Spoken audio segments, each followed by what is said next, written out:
আজ পুঁই শাক বানাচ্ছি। এই দেখো বন্ধুরা, পুঁই পাতাগুলো খুব সতেজ। আজকে বাজার থেকে আমার হাজব্যান্ড এনেছিল, তাই ভাবছি আজকে পুঁই শাকটা বানিয়ে নিই। আমার ফেভারিট শাকের মধ্যে পুঁই শাকটা খুব ভালো লাগে। অ্যাকচুয়ালি আমরা পুঁই শাকটা পেঁয়াজ দিয়ে বানাই, কাঁচা লঙ্কা পেঁয়াজ দিয়ে। তোমরা কীভাবে বানাও একটু কমেন্টে জানিও।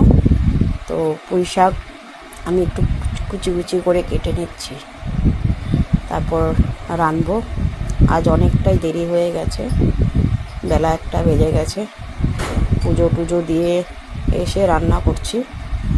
তো আজকে বিশেষ কিছু হবে না, পুঁই পাতা শাক হবে আর হচ্ছে মাছ এনেছিল, মাছ বানাবো। তো পুঁই শাক কাটতে খুব সহজ, এত কষ্ট হয় না, নরম পাতা তো তাই। তো তোমরা কীভাবে পুঁই শাকের পাতার বানিয়ে খাও কমেন্টে একটু জানিও। তো আমার খুব ভালো লাগে পুঁই পাতার শাক খেতে।